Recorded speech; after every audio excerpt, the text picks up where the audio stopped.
Now, he was initially to be the Hawk. How does he go from the Hawk to the Fox? And like you say, there's not much time here.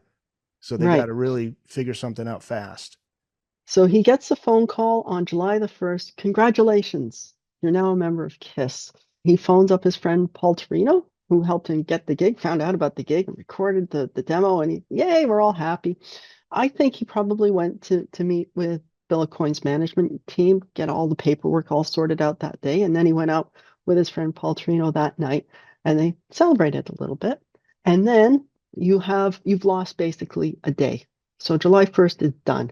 So now he's on a timeline to get everything together. And he's thinking he has until the middle of August. I think it was August 9th when Kiss was supposed to go off on a Mexican tour. And nobody knows it at the time, but that's about to be canceled, and they're going to move his debut up to the 25th. They don't know that until later on in the week. So he's in that celebratory mood, and he goes into the Aucoin office and he says, "We need a character, and this is what we have in mind." Because they were already thinking of different characters for the persona prior to hiring any drummer. They were talking about it in the middle of June. So I believe that they had a rough costume ready to go, and it was a hot costume. So Eric tries this on sometime in the next couple of days. So it's going to be July 2nd to 3rd. He's trying the hot costume on. There's photos of him in it. And you can actually, he's holding up his arms so you can see what this is what I look like in this pose and this pose. And he's trying a few things. And you can actually see strings dangling down from it. So it's a very rough costume. It's like almost like a prototype. It was made to fit anybody. So they could probably fix it for whatever body shape that person was or height or whatever. And then the next photos of him are different photos of the hawk face, and they're only from the side view. So one is left profile and the other one's right profile.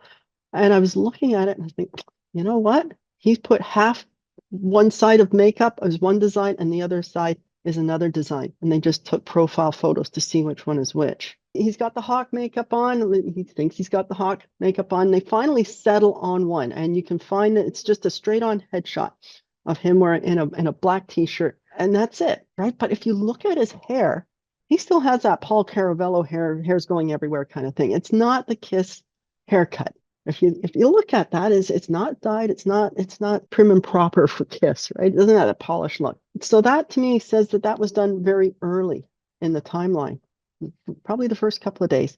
He probably got his hair cut and dyed on the weekend, and it was Independence Day on the weekend as well. So you also have this. You're not going to get your hair done then, probably because it's all closed down, right? So we're losing days at this point. And at some point, he stands there in Brooks, which is a costume design theater design company, and they're standing there, and Paul Stanley and Bill Aucoin are sitting there looking at him, going, "This doesn't look right. He's dressed all in yellow feathers. It looks ridiculous." And you could take off the chest piece, and as Eric described it, he looked like the San Diego chicken. He's like Big Bird for Pete's sake, right? You take off this chest piece and his jumpsuit, whatever you want to call it, the leotard one piece, it's yellow at the top. I mean, like, what were you thinking, guys? But what gets me is they've also gone away from the whole essence of Kiss because the guys who are wearing this makeup, this is supposed to be who they are on the inside. This is their personality coming out. Like Gene Simmons is the demon. We have absolutely no doubt that this is true, right? No doubt. That is who he is on the inside. That's another part of his personality.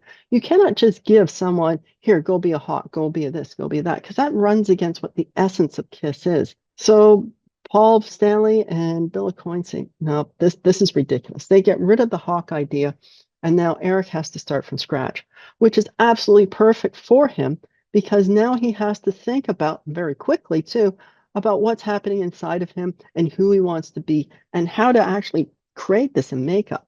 But also around this time, this is when he finds out that guess what? His debut is now going to be July 25th because they're running into financial issues.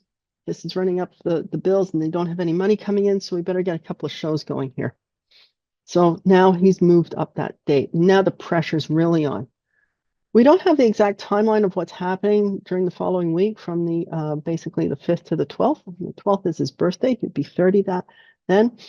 But by then, we know that he has adopted the name Eric Carr, and we also know that he has the Fox persona figured out at that point, because in his birthday card that he gets from the people at Coin Management, they refer to him as Eric, and two people also refer to him as Fox. So that's an indication that by the 12th, we can even say by the 11th, because no one's going to sign a birthday card on the day of. They usually have it circulating throughout the office, right? At least probably the day before. So we can say probably by the 11th, we knew he had his name, Eric Carr, and he was a Fox at that point. So sometime between, I would guess, the 5th or the 6th of July and the 11th, he had come up with his new persona. He said he was in the Palladium, backstage at the Palladium, because Kiss had rented out that venue for rehearsal purposes as well. And he was just drawing on a piece of paper that was like egg-shaped, drawing on it as a face, and then he's just doodling, trying to get the makeup correct. So it was very quickly that happened. And at one point, he just turned around to Gene Simmons and said, "What do you think of this?" And they said, "Looks like a fox. Great, this is perfect." So that's when he really started working on creating that fox makeup. Those are those test photos. How does this look? And it's very angular. It comes straight down through his eyes, across his nose and straight. It looks like a V if you really look at it. It's, a large V, but it's a V. There's not a lot of shape to it. And then there's more photos just a few days prior to the Palladium, and he's refined it a bit more. And you can actually tell there was four different photos of him using slightly different versions of that. So it's where it dips down to the lips, and sometimes it's not up. And, there's little variations, and you have to really look carefully.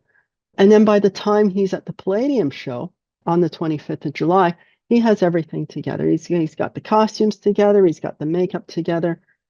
And there was this brouhaha, basically, of, everything's going to fall apart if we don't have Eric Carr together by this date.